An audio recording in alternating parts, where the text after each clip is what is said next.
के चरणों में जैसे प्रणाम करने की होती, उसी समय पर इंद्र के बेटे जयंत ने आकर के चोंच मार दिया। जैसे ही चोंच मारा, राम जी ने मन में विचार किया कि देखो तो इन देवताओं को ऊंच निवास नीच कर तूती और देख न सके पराई विभूति। हम यहाँ जंगल में रह करके कोई आनंद तो नहीं मना रहे थे, केवल मैंने अपनी पत्नी के लिए उनके मन को अच्छा रखने के लिए केवल फूलों के ही तो जेवर बनाए थे, कौन से हीरे मोती के पहनाए थे। परंतु इंद्र के बेटा से ये भी नहीं देखा गया, चोंच मार दिया, सीता जी के चरणों से फूल निकलने लगे। भगवान राम का एक स्वभाव है, अगर राम जी का कोई अपराध कर देता है तो भगवान उसको छोड़ देते हैं कि चलो अनजान है, परंतु जो अपराध भगत कर करही तो राम रोष पावक सो जरे। जो भगवान के भक्तों का अपराध करता है वो भगवान के क्रोध से जल जाता है। भगवान ने सोचा ये देवता है, इसको मारना तो नहीं है, मारना नहीं है इसको, परंतु कुछ ना कुछ दंड तो देना पड़ेगा। तो भगवान राम ने एक तिनका उठाया और तिनका उठा करके धनुष में लेकर के जैसे ही छोड़ा है, तीनों लोकों में भागा जैन। परंतु साहब किसी ने पूछने की बात तो क्या, काहू बैठन कहा न वही, किसी ने ये तक नहीं कहा कि आइए भैया बैठ जाइए, तुम परेशान क्यों। दौड़ते दौड़ते परेशान हो गया, आखिर के नारद जी मिले। नारायण नारायण श्रीमन नारायण नारायण नारायण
नारद जी ने जैसे देखा जयंत को, देखना साहब किसी ने भी नहीं कहा बैठने तक के लिए, परंतु एक संत से रहा नहीं गया। संत ने देखा, देख कर के जयंत से पूछे, जयंत ऐसे व्याकुल होकर के कहाँ भाग रहे। नारद देखे विकल जयंता,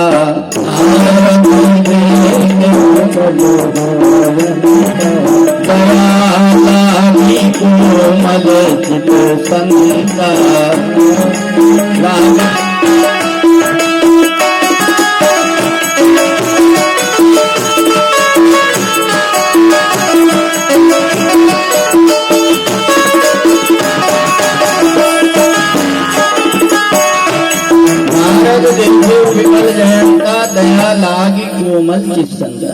कहा क्या हुआ, सारा हाल बताया कि मेरे से गलती हो गई। तो कहा पागल, तेरे को कोई नहीं बचा सकता, तू तो वही भगवान के ही चरणों में जा। तो जयंत ने कहा अब तो मेरे को मार डालेंगे, क्योंकि मैं उनसे तो भाग रहा हूं दूर।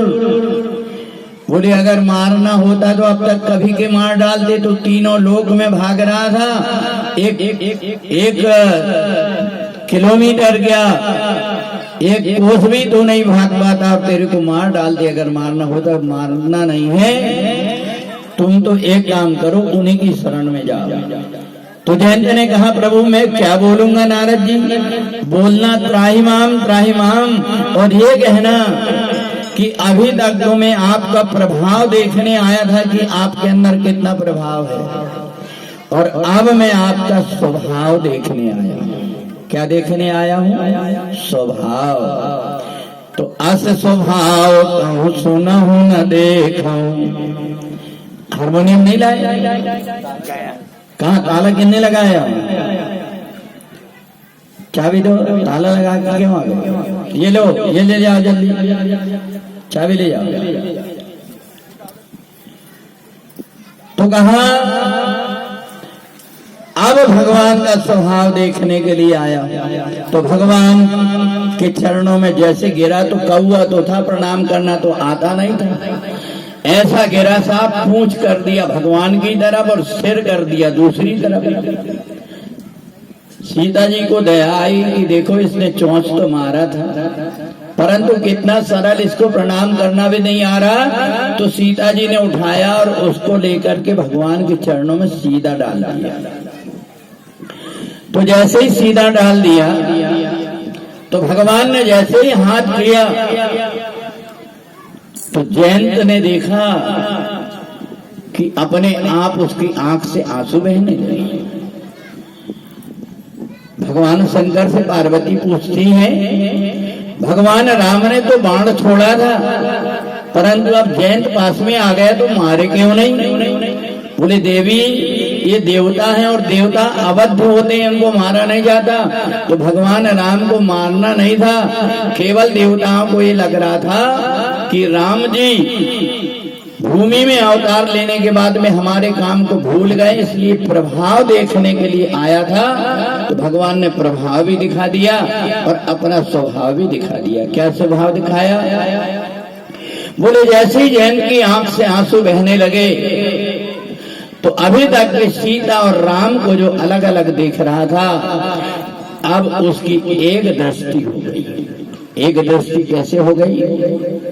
गिरा अरथ जल बीच सम, कहियत भिन्न न भिन्न, बंदा सीता राम पद जिनहि परम प्रिय खिन्न। भेद दृष्टि भगवान ने मिला दिए।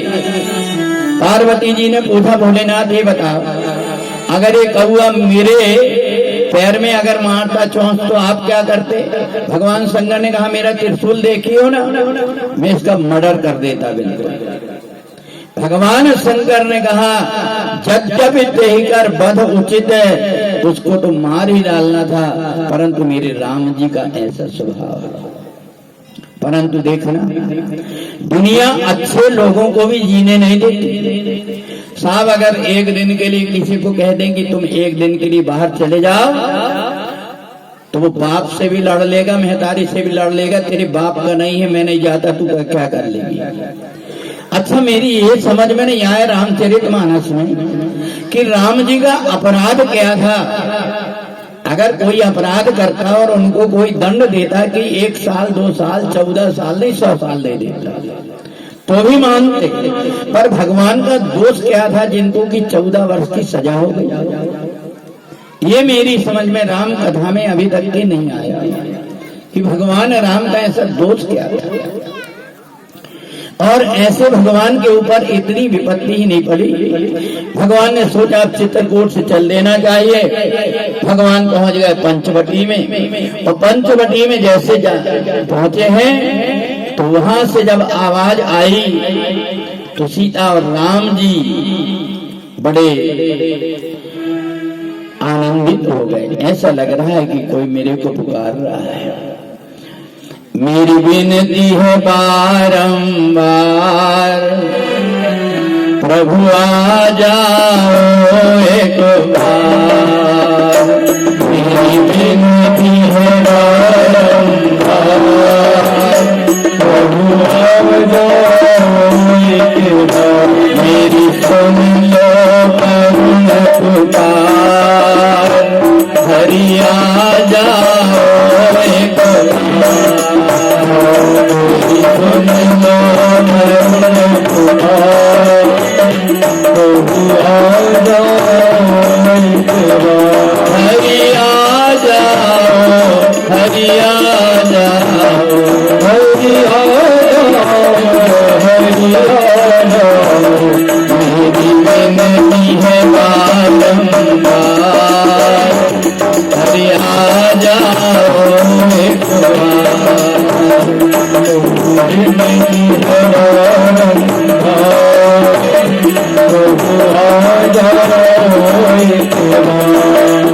भगवान राम लक्ष्मण और सीता उसी शब्द की तरफ जहां से आवाज आ रही थी उधर दौड़े, दौड़ करके जाकर के देखे तो आंख बंद करके गिरिधराज जटायु भगवान की प्रतीक्षा कर रहा था। ऐसा लग रहा है अब मेरे प्राण निकलने वाले हैं, एक बार मैं अपने राघव को जिनको मैंने बचपन में देखा था आज देख लेता।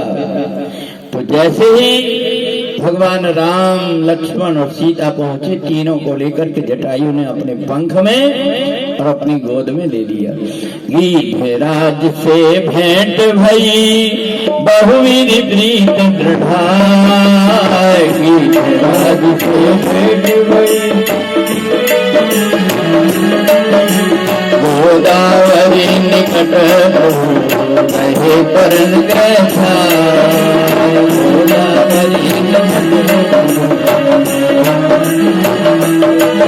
भगवान राम चित्रकूट छोड़ करके पंचवटी में पहुंचे। गोदावरी नदी के किनारे कुटिया बना करके भगवान विश्राम कर रहे हैं। अपने बीच में साध्वी लीला भारती जी है।